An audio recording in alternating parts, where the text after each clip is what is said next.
And I'll just say welcome again to our Art Teacher Forum. As usual, we will begin in prayer, and then I'll turn things over to Colleen. So if you'll join me. In the name of the Father, and of the Son, and of the Holy Spirit, amen. Amen. Come, Holy Spirit, fill the hearts of thy faithful, and enkindle in them the fire of thy love. Send forth thy Spirit, and they shall be created, and thou shalt renew the face of the earth. Let us pray. O God, who by the light of the Holy Spirit instructed the hearts of thy faithful, grant us in the same Spirit to savor what is right and ever to rejoice in his consolation. Through Christ our Lord. Amen. Amen. Mary, Mother of the Church, pray for us. And the Father, and the Son, and the Holy Spirit. Amen. All right, now before Colleen guides us through some of the topics that were submitted by you all ahead of time, Elizabeth wanted to kick things off with some thoughts about art in classical liberal arts education. So thanks very much for joining us. First, I want to say that in these times of isolation, the Institute has really tried to provide these forums to grow and spread community among Catholic educators at all levels. And we view the fine arts as not extracurricular, but as fundamental to a Catholic liberal education, this freeing education that frees us to see the truth of things. So we see your role as absolutely central to these children in a number of ways. So I just want to highlight a couple of things. Yeah. Talk about truth, goodness, and beauty. So what is beauty? Do you know what is beauty? It's a deeply philosophical question. Is beauty in the eye of the beholder? How do we define beauty? We see how beauty also relates to the mastery of mathematics, right? Because proportion and harmony are inherent elements of beauty. So in training children to see these things, you are heightening their appreciation for deeply philosophical questions, whether you realize it or not. And also, just in terms of the broader context of what we're trying to do, I think a Catholic education prepares a child to have eyes to see and ears to hear the truth of things in God's creation. And when you think about it, I think, who sees? You know, a witness sees. A poet sees, an artist sees. So your own creativity, your ability to look at things, balance, harmony, proportion, all of those things are that the quality of observation and rendering are really fundamental skills, almost at every level as you progress through art education, to all the things we want to integrate through the entire curriculum, these habits of mind and the appreciation of beauty. In other ways, you are an integrating factor in the schools, because if you look at art history, any period of history that the children are studying, I know Sue Jenkins has done wonderful things with this. How do we integrate the art of the time into the period of history that the children are studying? And what does the nature of art at the time say about the intellectual history of the time or the culture? You know, for example, Asian art doesn't really have a history of a tradition of portraiture. You're used to seeing Asian art with small specks in the mountains. The people are little specks in the mountains. What does that say about the culture? So it's really a broadly integrative approach to help teachers who don't know as much about these things, to help them integrate all these things into their curriculum. So we just want to say what you do is vital, and the creativity you bring to this is so important in enriching your schools.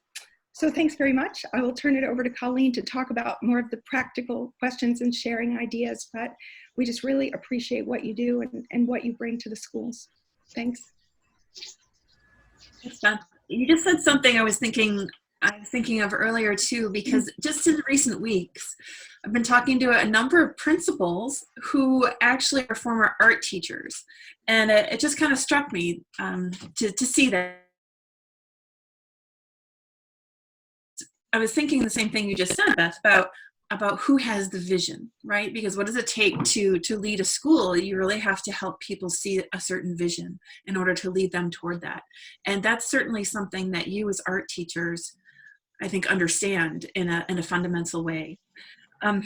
So today we wanted to provide this opportunity for you to get to know one another and to be able to collaborate together. I think in looking at the comments people submitted in preparation for our meeting today, there were kind of two main questions. And one was, how does art fit into this curriculum? And I think Beth just really framed that very, very well. It's central. That's what it is. It's central. And then also, of course, how do you teach art in remote learning? So really, I think probably the most effective way is really to hear from you. If you would be I'd ask you to speak right up and talk about either what you've done and it worked, or what you've done and it didn't work, or what you're trying to do, or how. And then that will enable this group to kind of come to some principles about how can we proceed going forward. I'm hearing, it seems like every time we're talking to people, I hear some scarier rumor about how long remote learning might continue. So it might be we need to get good at this. So does anybody have, looking for a brave soul, maybe you want to start with a success story. I can tell you what I'm doing, but one of my big problems is that I don't know, if anybody's using it, or like I'm not getting any feedback, so I don't know if it's working, but I had learned a long time ago to do podcasts, but I never used them because I was always there, so I've been doing, trying to do a painting of the week, and I just pick out anything really, maybe something that relates to the time, or and then I do make a podcast. I'm just working on one now, and I'm doing Madonna of Magnificat, and I'm having them look stuff up that relates to it in the Bible, and then I pose some questions for them, and then I'm going to make the podcast on the next page, and they can listen to it, and it'll answer if they then they can tell if they got the answers right or whatever, but they don't have to do it. Everything we're doing for art now is enrichment, so they're not getting, and then I'm doing, I did an art history lesson for the first round, and so I made slides and I made podcasts, and then I would give them, like I did one on Aikens, and I suggested that they go and do a river scene on their own, or like gave them an idea of what they could do artistically, and then this I've been doing now video. I figured out how to do the video on the PowerPoint. I do a PowerPoint video, or I guess it's a YouTube video on my Google account, which I never even knew I had before. And so I do video demonstrations, and I've been sending those out. But and then I just started putting them on a slide, so I feel like it's easier for my boss, and I give it to my boss, and then he gives them out on Fridays, I think, or I am not even positive how that's all working. So he's been helping me with that part of it. And then we have a forum in the morning. I don't know if the other schools are doing that, so we get, when I can, I go to the forum and I can see the kids, but so that's pretty much how I've been handling it, and I don't know what's the best way, if maybe you guys have better ideas. Those sound like tremendous ideas to me, Kathleen. What school are you? Where are you located? I've met you before. I'm from Regina Chaley Academy. Oh, I go by Emmy. Kathleen is my official name, but I'm okay. Emmy Conley. Yes, absolutely. So that sounds good too. Sorry, go ahead. No, go ahead, Sue. Go ahead. I know you have lots to share. Go right ahead. Well, I've probably, like most of us, I started a little not confused, but trying to grab things from lots of different spaces. And as I've gone along, I've found kind of a few things that have really worked, and this is what I'm going with now. Instead of, I teach at two Catholic schools, one pre-K through 12 and one K through 12. So it was a challenge to get lessons for all of those different levels remote. And I found that the demand for technology, although that would be the best way, I think, to demonstrate art, at least from my point of view, because it's such a, it is such a hands-on subject matter. I've found that I've had to get away from that because of the demands of technology, Zoom, within the households, and the limitations of materials that I was trying to be sensitive to. So I'm actually using paper, developing lessons and sending them out. So what I first started with when the schools closed is I handed actually paper sketchbooks to each grade level with different assignments. But then now what I've gone into doing is once a week sending home a lesson that could be on bugs, it could be on flowers. I think I did one on communication art, but that starts with the historical perspective from ancient civilizations all up to modern times. So it gives the older kids that takeaway. But then I go through, I probably have a list of 7 projects with instructions that they can choose from, with the precursor that younger kids have about a 30-minute assignment per week. The older kids, because I have them twice a week, more like 50 minutes, but they can choose what they want to do within that assignment. And I've also allowed them to, that can be group art, they can do with siblings, because it makes it more of kind of the domestic art studio classroom. So they can work with siblings, they can work independently, and they can choose their own materials.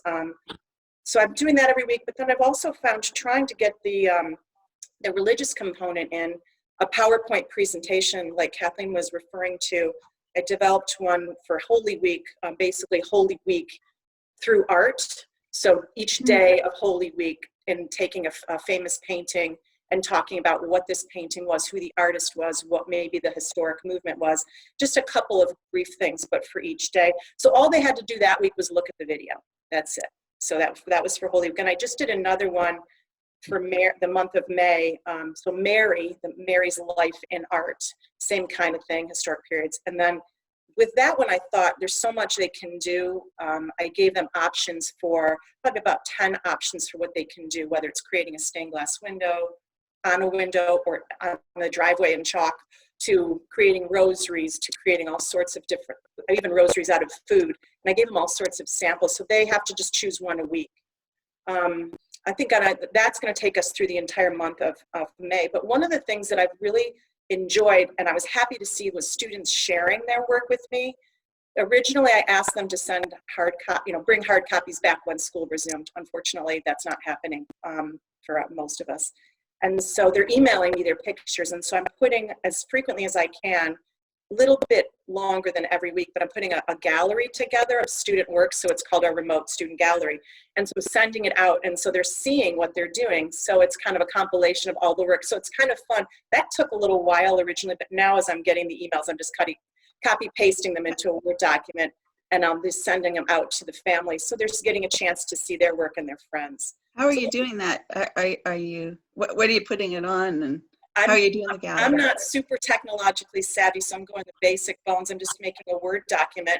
I'm copy pasting their artwork from their emails, and then I'm just pulling them into a Word document. Actually, it's like different pages with all sorts of different, I mean, it's not necessarily the best way to see it, but this is just hard copy, but some of these have pictures of themselves, some it's just artwork. I mean, it's really wonderful to see how, if I give them the freedom in choosing from a group of art assignments, they'll take it to a level that I hadn't anticipated. And so I like to honor that by sending this collection out. So those are just those are the things that I'm starting to find the simplicity of, like 4 things that I'm working on that's seeming to be working for me in my schools anyways. So I'll let somebody else, turn it over to somebody else. I'd like to share. Yes. My name is Kateri. Can you all hear me? Yes. Okay. Oh, great. It's so good to be here. I'm an independent, self-employed music teaching artist, and I'm an incoming graduate student at the Laundry School of Music at Bard College, where I'll be specializing in arts integration. And in particular, my focus and my heart is in Catholic education. And how can I integrate Catholic education in an entertaining way that's also in line with catechism, as well as Common Core visual and performing arts standards. And now, like this past year, they're introduced arts and media literacy. So how are we safe with media and using art in like the World Wide Web, and keeping our students like aware of that?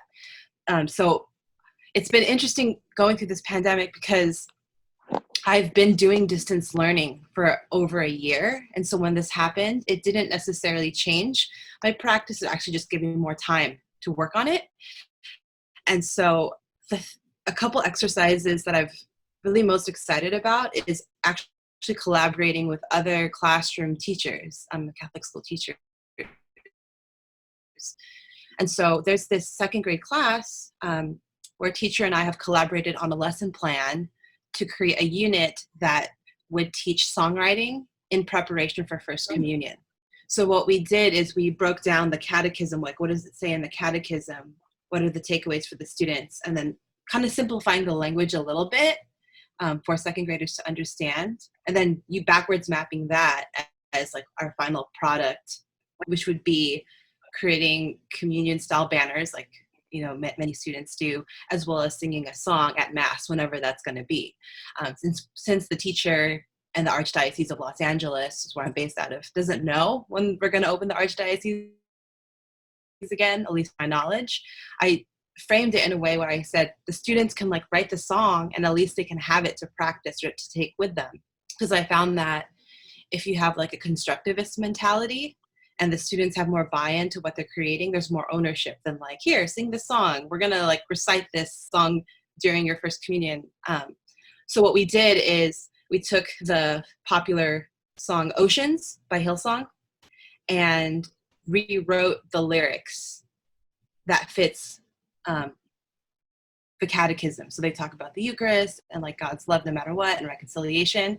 And so we're actually in the middle of this process right now. I'm not the teacher. The school teacher is the one teaching because she's also a teaching artist. I'm curious to see what's going to happen and how that's going to be presented. This is the first time we're doing this, and I've been reaching out to other teachers too to collaborate because for me as a teaching artist, it's not necessarily at one school. I don't have a residency. I really lean on to the teacher that is in the classroom and collaborating with them. And I find that in my practice, I thrive a lot more because I don't know those students as well as that teacher. But I do know songwriting and art making and digital, where, you know, I'm a multidisciplinary artist, so I can bring that practice to them. And then eventually, like when I leave that residency, that teacher and those students walk away with something that is like uniquely theirs, like no other classroom has made. So that's something I've been really excited about. Cattery, that's a great exercise. And I'm glad we have a music person amongst us. I'm not sure how many of you are also, does anyone else also teach music or? Yes, I do. I teach both music and art. Oh, good, good. Yep. It just reminded me of something I did once with students. It must have been the Holy Spirit, because I had this good idea at the same time that the music teacher got sick for a couple of days and ended up subbing for her. And we took a very basic kind of sing-songy tune, and we also wrote a song together, wrote the lyrics together, and each class wrote a little stanza, a little verse about their own teacher.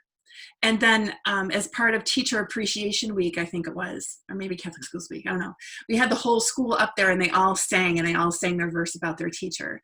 And so, you know, this happens to be Teacher Appreciation Week, and we were talking in another forum about the important role of parents always, but especially right in a whole new way right now. And the idea came up like, hey, we could do like a parent appreciation kind of thing, because I think a lot of parents, even though many are doing a very good job, I think they're feeling the brunt of this, just as you are feeling the brunt of this in your way. So just a couple ideas to put out there, because not everybody's having their First Communion right now, even though I love that idea. I I'd like really to share like another that thing. idea. Oh, go ahead. Oh no, I was just gonna say I really like that idea of the stanzas. Yeah, it really I worked hope- out. Of course, we had to copy and give it to the teachers too, because it wasn't necessarily discernible, but it worked out. So a lot of my work is also with families. Mhm. And there's this particular family I've been working with since I started distance learning. They go to a private Christian school. I think it's Episcopalian. And so this remote learning thing really hit the mother hard. And so I encouraged her to create. She's herself, luckily enough, she's also a fine artist. She studied fine art, but I encouraged the idea of collaboration and like kind of letting her daughter and her son create something together, just to take the pressure off her, because she knows what the curriculum is. And so with her son, I've been teaching him guitar, and then her daughter, I've been teaching her piano. But then when the pandemic hit, I decided not to teach piano because that's hard to do not in person. And so they came to me, and I kind of left it open, and I said, hey, you can create something together. Let's see what happens. And it was so open-ended. I didn't even, it was a little not structured, but I just took the chance. And they came to me last week on Saturday, and the daughter says, hey, I wrote a song. I'm like, what? Like, I only had one lesson with you. And so I was teaching the son guitar, but we're working on tablature right now. So it's a visual way of reading music using numbers. It's like looking like it's almost mathematical, like you're looking on a graph. And what the daughter did is she wrote the numbers and like drew the tabs on the sheet music, and then her son played it. So he was like the guitarist and she was the composer. And I went back and I said, this is amazing. What a great composition. And I asked them what the title was. And she said, it's called The Green Elf. And I was like, oh, I could see it in my head. Could you draw a green elf? And we can make that as like the album art. And then you can record your song and we could post it online. And so you both have collaborated in making this music. So it's a visual art piece as well as a musical composition in one assignment. And I would have never guessed that they would have done that. But they actually gave me a lesson idea. So I'm curious to see, like, if you give specific instructions, like make this, or is there other like open-ended ways to create art and just see what your students make? Because this is the first time that's ever happened to me. Mine is very open-ended. I started it being more narrow, but it's very open-ended now. And I, like you and probably other art teachers, am finding that students are taking things into a new level and getting a whole new ownership of their artwork, whether it's working with siblings or parents or independently, and taking things in a way, like I said, that I did not anticipate. So that their creativity has really been enhanced, I think, in many ways through this situation. So I'm excited about that too. I don't know if anyone else is seeing that. Hello, everyone. My name is Lauren Eller. I teach kindergarten through third grade art in Denver, Colorado, at a Catholic classical school. And just to kind of agree with everyone, it's really neat to hear everyone's ideas and how we're all coping. One thing, I'm not sure, in your title there it says Jim, but I don't know what your name actually is. Sorry, I'm Sue. I didn't realize until I signed on that my husband Jim used the Zoom last time on the laptop, so my name is Sue. Sue, okay. Well, Sue, so also with us, and I think Kathleen, you might have said this too, we're really, this is all supplemental art, and all the specials we're trying to keep it very supplemental, and not required at all, because our parents, multiple kids, screen time, we're trying to reduce screen time, we're trying to reduce stress, we're trying to make things really simple. So we are, the other art teacher and I've also collaborated with the Latin teacher and the music teacher. We're trying to create simple and fun, honestly, fun things to do for the kids.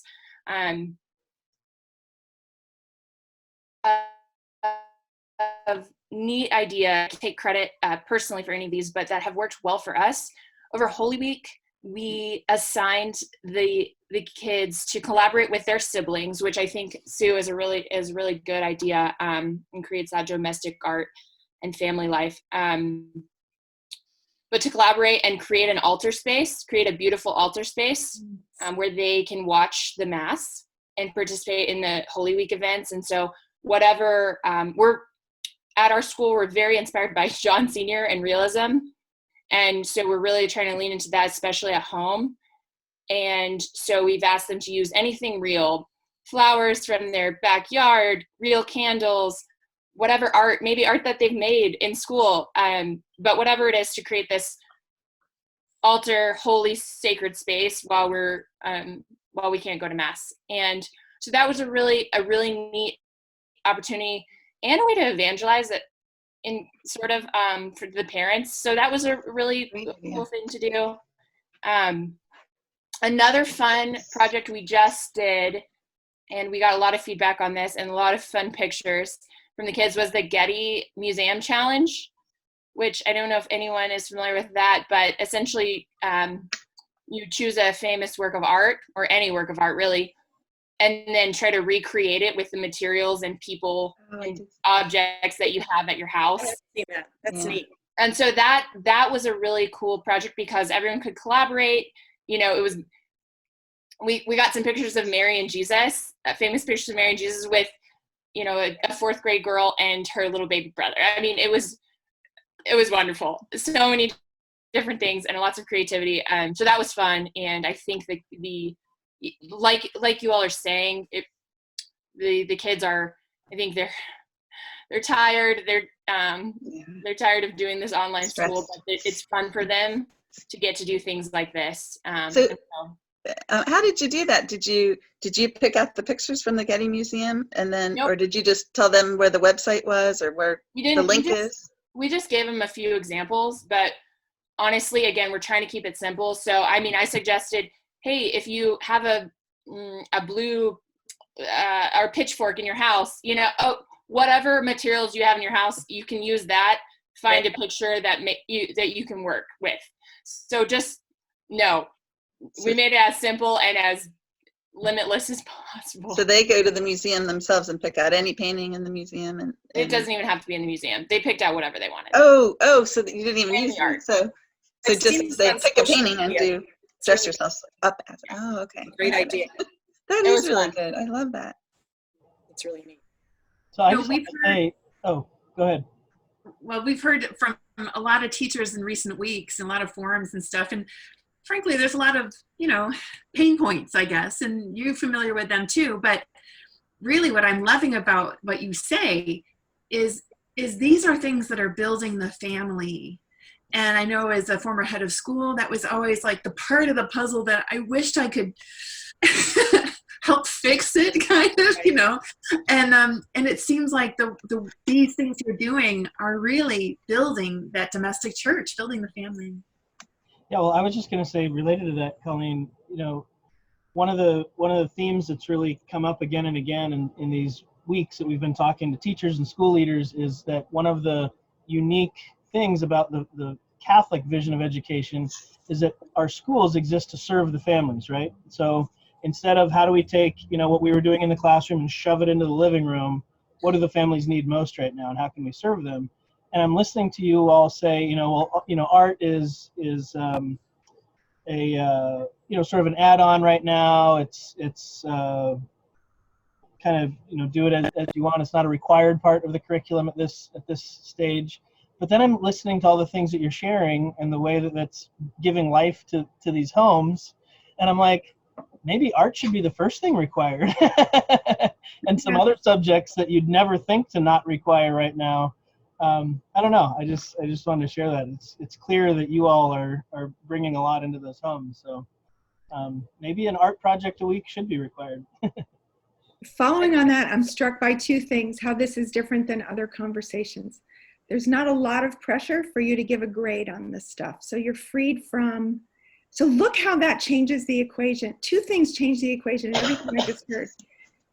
You're not forced to give a grade and put something, you are free to design more open-ended things. And so the children have more freedom to choose, and just by everybody's description, in that freedom, they invest themselves more and they give more effort, and they're not doing it for a grade.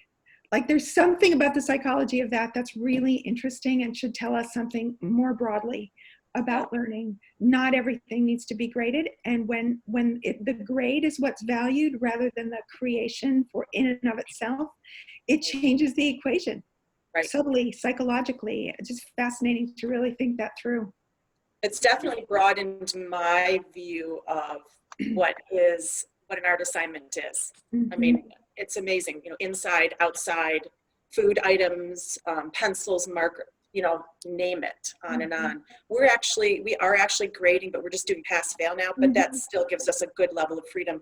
All I really want is to help families get some stress-free creative time to unwind and to kind of lose themselves in art if they want to, and do something, just to do something as big or as little as they want to artistically. At the Beautiful. same time, I still believe that there's an importance to set some criteria. And even though if I don't necessarily say it out loud, like you will demonstrate this, is always like in the back of my mind. And something that I've been struggling with is like getting away from screen time. And I recently participated in this conference through Los Feliz Charter School. They're a very constructivist, artistic approach to their learning. And I learned, I haven't done this yet, but I learned their fourth graders had a photography project and they had to present and document what social distancing looked like. So I guess it got the family out of the house and I got everyone to like take pictures of folks in this interesting social setting. And so it's also applicable to like what we're going through. And I mean, it doesn't really apply to my my practice, but I thought that was such a cool exercise. I would also like to open it up for, this is a great opportunity to help work through, if you are having pain points, you know, if you're required to do a particular thing that you're just haven't hit upon a good way to do it yet. I mean, I'd really invite you to bring it up to this group, because this group of your peers, people who know the content area and love it and are certainly very creative. So also just don't hesitate to bring up those things too.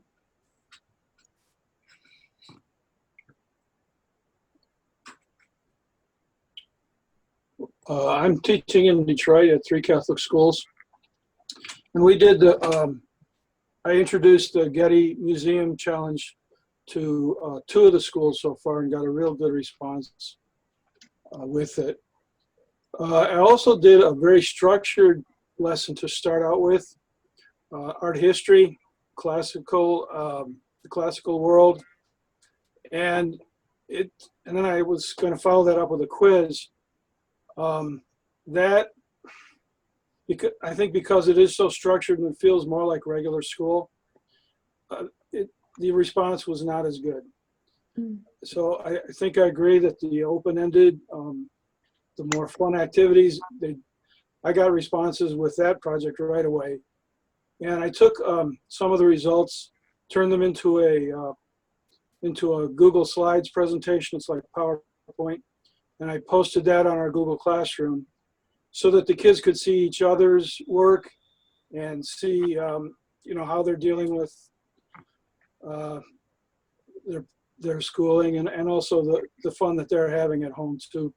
So I haven't heard back yet. I just did that 2 days ago.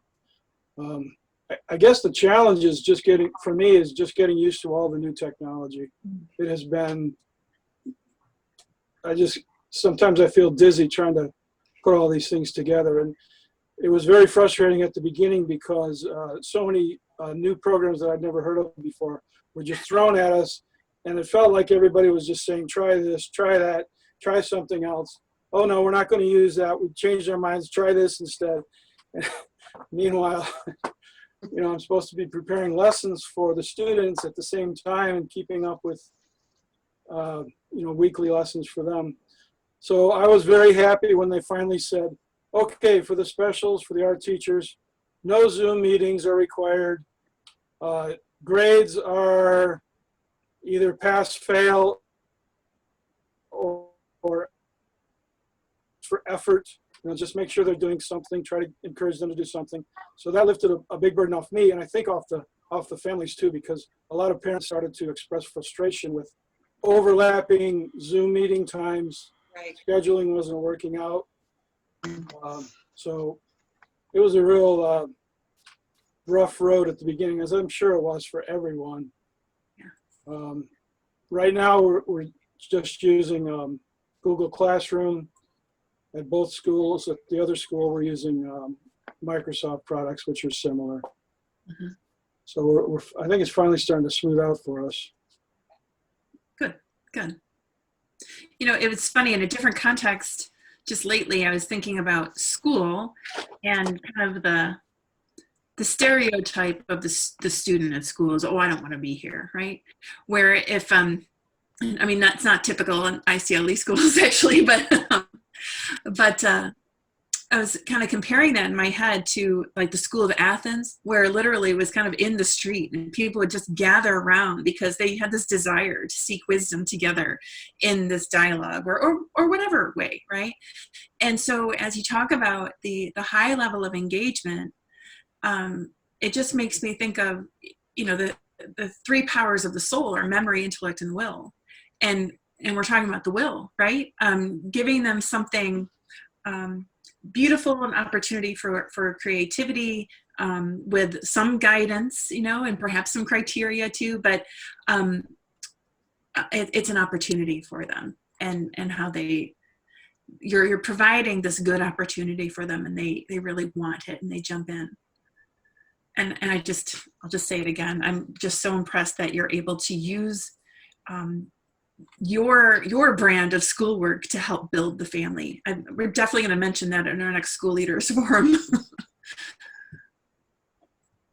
I found too that, you know, I've always, I love to do, the other art teachers, I love to get right in and do the hands-on stuff and do the demonstration and help them to succeed and do wonderful, create beauty. But I never, we are not real big on using technology in our school. We try not to use it so much. And, but I've always struggled to like, I use books and I'm showing our posters and stuff, but to do art history this way, it's a lot easier. I think I can just download a slide and so in some ways, I think I'm making up for lost time, like art history lessons that I've always wanted to do, you know, in the back of my mind. So in some ways it's a good thing, but it is like Jerome was saying, I'm learning all this, these new ways of doing things that I've never done before. So definitely a time for growth. And you'll have them when you do return to school and it's time to build in some of that art history. There it is, because you've done the work. So that's part of the silver lining, right? That's true. That's true. I do think it's made me a better teacher. It broadens my approaches. So hopefully I'll take both things and combine them when we get back to teaching in person. I agree with what Kathleen said. With the art history, it makes it easier to have online. Whereas before, I'm very much like hands-on, like we're painting and we're doing this in class.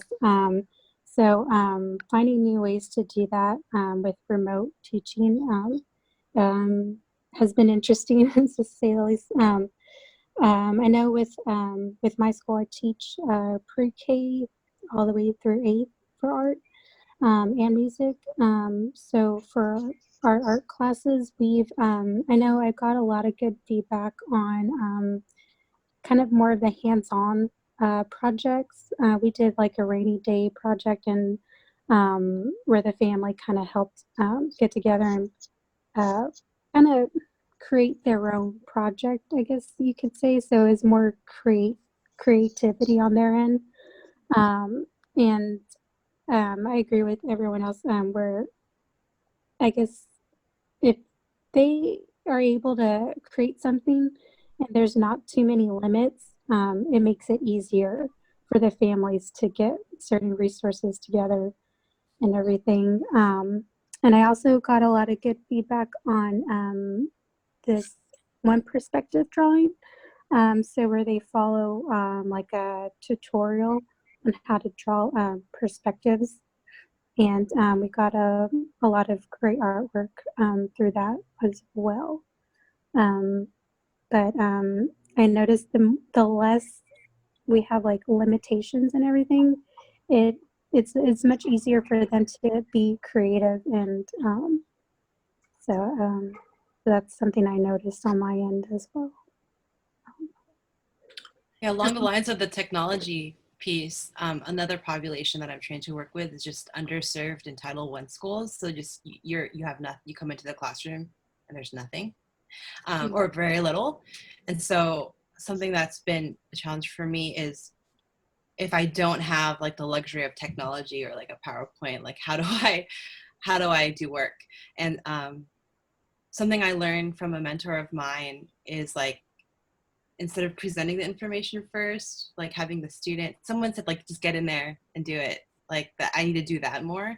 Like an exercise that I thought of was Pointillism, just like getting them to like put the dots on the paper, not even worrying about like who would develop the technique or whatever. And then the kids like will like make whatever they want through Pointillism.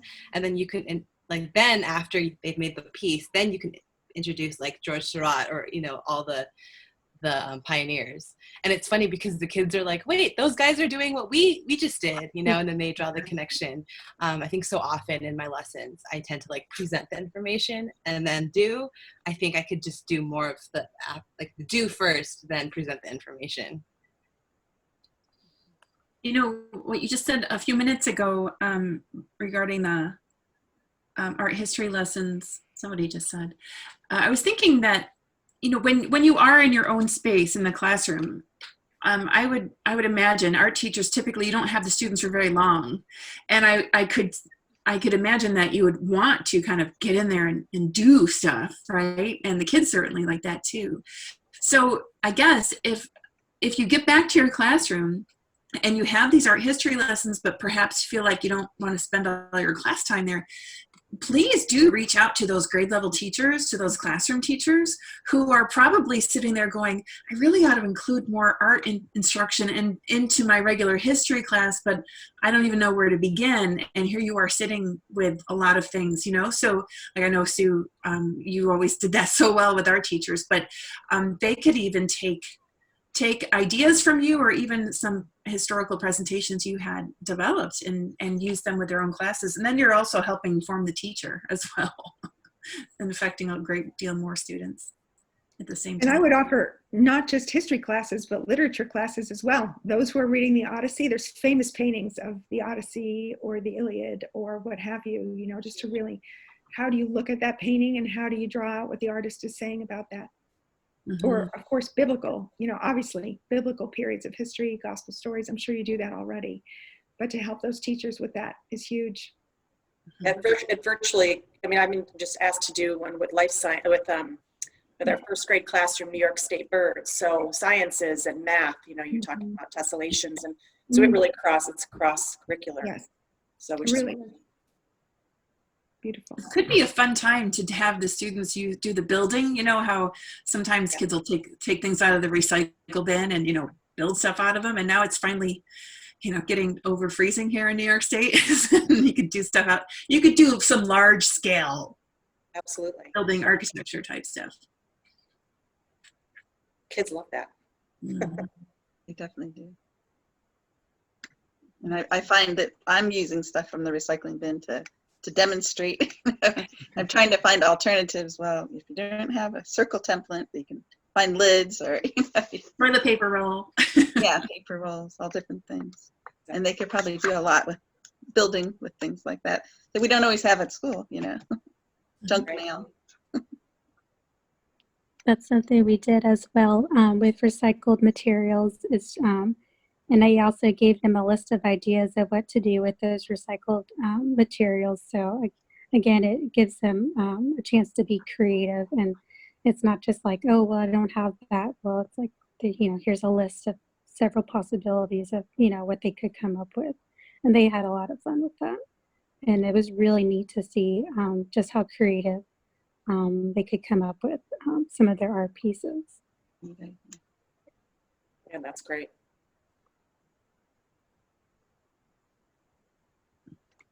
Sometimes I think too at our school, we have pre-K to 8 also, and there's some are from the city and they're probably in apartments, and then some have nice big land, and you know, there's such a diverse population that sometimes I'm thinking some people will have everything and more than I need for the project, and some will have a really hard time coming up with it, you know.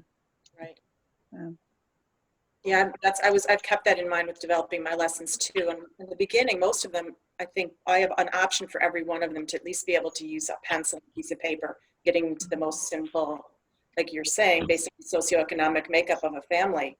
They may not even have markers, so they should have a pencil and a piece of paper and an eraser. So, but the recycled materials is good too because everybody has those. yeah, junk mail. And with animation, such a big part of, you know, like the television and like learning how to animate, like nothing compares to just like the flip book. Like, how do I like make a dot move across the page on like That's cute. Post-its? Yeah, and that's just pencil and paper. Right.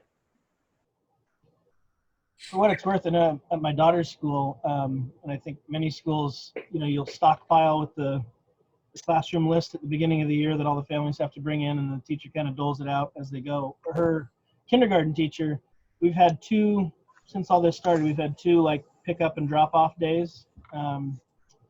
And both times the kindergarten teacher sent home artistic materials. Like one time it was a little tub of Play-Doh, one time it was a thing of crayons. So I don't know if, you know, if those resources are just sitting at the school and you know, there's a concern over what's at home. And it also, I mean, I also noticed, and I think I'm appreciating even more now listening to you all and reflecting back, but it sent a message too. You know, it wasn't just this stack of papers. You know, it was very, and there was an excitement level, I think, when my daughter got it, that, you know, arts and crafts materials and stuff like that. So, Sure. yeah. And I have actually had a couple students create art out of food, and I thought that was really great. And so I'm encouraging that as an option too. That was a surprise to me. I didn't anticipate that, but it was a nice benefit. What did they make? Well, so one of the lessons I did recently was flower art. So we kind of trace the history of the flower from ancient civilizations and art all the way up to modern times. And I give them examples, and then I went through a list of different things they could do. They could do a painting, a drawing, and I showed some instructions. But I also, you know, Play-Doh, clay, recycled materials.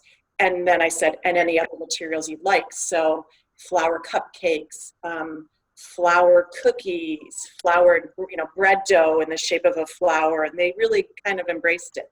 And it was something that I didn't anticipate, but it was great. It was exciting to see. So it's nice to always have that option of, and anything else you want to work with. I'm finding that to be helpful right now. For those people that don't necessarily like to draw, but might like to bake. Especially since you're sharing the activities, letting them see each other's work, so they're getting more ideas that way.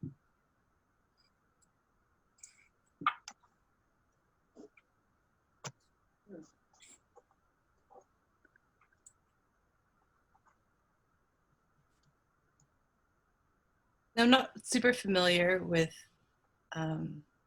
like Catholic classical education, even though I am a Catholic, practicing Catholic. I was just raised on like liberal arts in public school. So it was interesting for me to see our local Catholic school that is it's a Catholic classical education school, St. Monica's Academy, how they have Seder meals.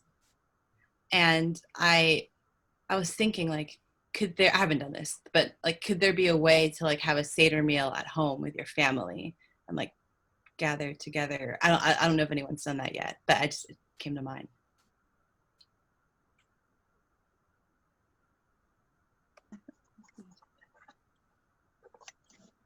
Yeah, that does make me think of simple things that we do in the context of family life that we can do with beauty, right? Like something like setting the table, and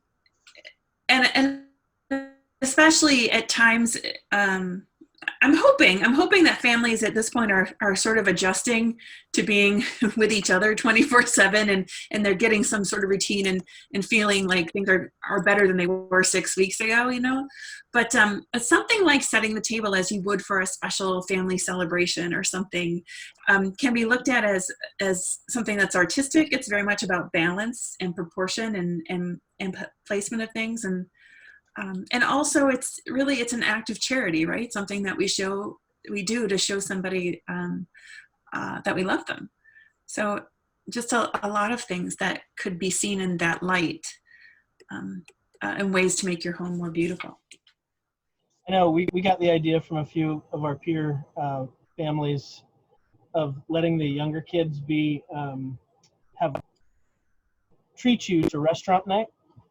Have like a date night for mom and dad where your kids are the servers at the restaurant and stuff like that. So there's definitely some artistic spin that could go into that. When we told Lizzie, our kindergartner, about that idea, she lit right up. It was pretty funny. So cute.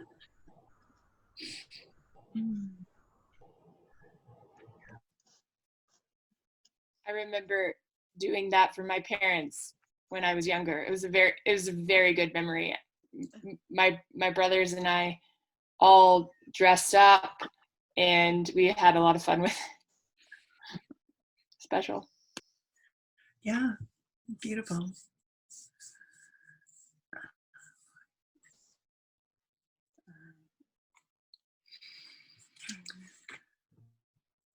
Well, it was certainly been a good, very beneficial, I feel very beneficial for me, hour to spend with you. It's not really over yet. I have another Zoom call I have to present at in a minute, but I don't need to cut the meeting short, but I'm going to say goodbye. Okay. Bye, Kelly. God bless. See you. Bye-bye. Does anyone else have any last minute ideas to share or burning questions to run by this group? Or one idea I was thinking about coming up with is about architecture and art. So one blog I saw was I guess the Notre Dame, and possibly have my students draw the building and just get an idea of like the architecture and how it's also associated with our Catholic faith. I don't know if y'all have I always any extra. do that with my second graders. We draw the Notre Dame Cathedral, the west facade of the Notre Dame Cathedral. And we talk about the rose window and the meaning of the three, and as representing the Trinity. The number 3 is repeated over and over. You know, and we do it with crowns.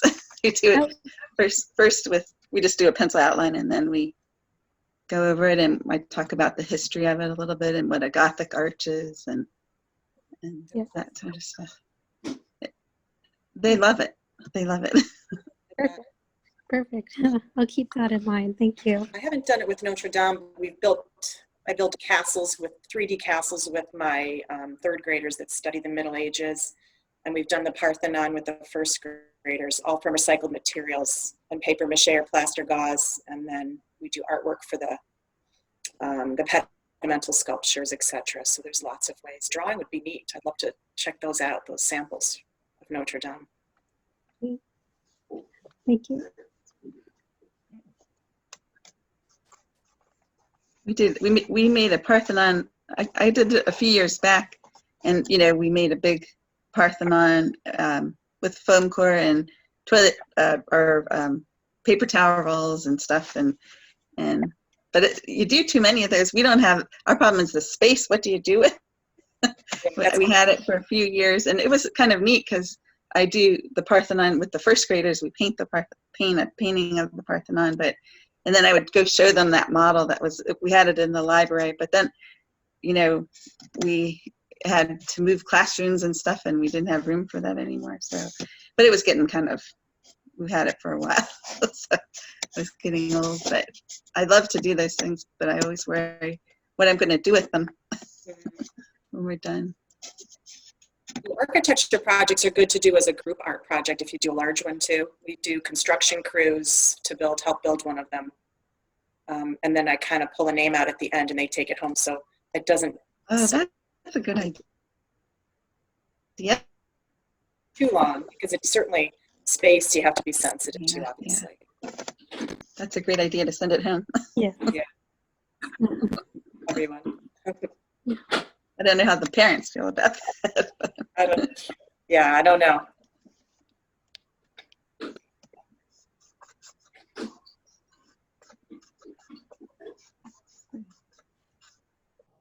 Last call for questions, ideas. Thank you very much for attending today and sharing so many great ideas. Like Colleen and Beth both said, this has been very beneficial to us, as all of our work with teachers and educators over the last few weeks has been. We really are grateful for our role as sort of connector in this network, and are happy that we were able to exercise that role and hopefully assist you by playing that role. But it wouldn't be valuable if you didn't show up and share your ideas from the trenches, because we don't have all the answers, but your collective minds usually do. So thank you for that. And I know a lot of teachers have received emails of folks that haven't made it, and I think we'll go ahead and post this right on our School at Home resources page as well. So a lot more people will benefit from this as well. And hopefully we can keep these conversations going. One reminder that I've been repeating over and over and over, if you've attended any of the other forums, is just that, like I said about our role, the Institute as a connector, we've tried to play that role in different ways in the past, and it's been hit and miss in terms of attendance or things like that. I think this crisis has helped us remember how valuable this can be. So I've just been reminding everyone 6 months, a year, whenever it is from now, when this is well behind us and we're back to business is fairly normal, although a lot of people are saying it'll never be totally normal, right? Just that we remember how valuable this can be, and let's not require a crisis to gather our minds on a regular basis and share best practices and challenges and all that. So we look forward to doing this a lot more often, well into the future. So thank you again, and let us know how else we can continue to serve you as we go forward, and hopefully we'll see you at a program again soon. Thanks a lot. God bless you. Thank you. God bless you. Thank you. God bless.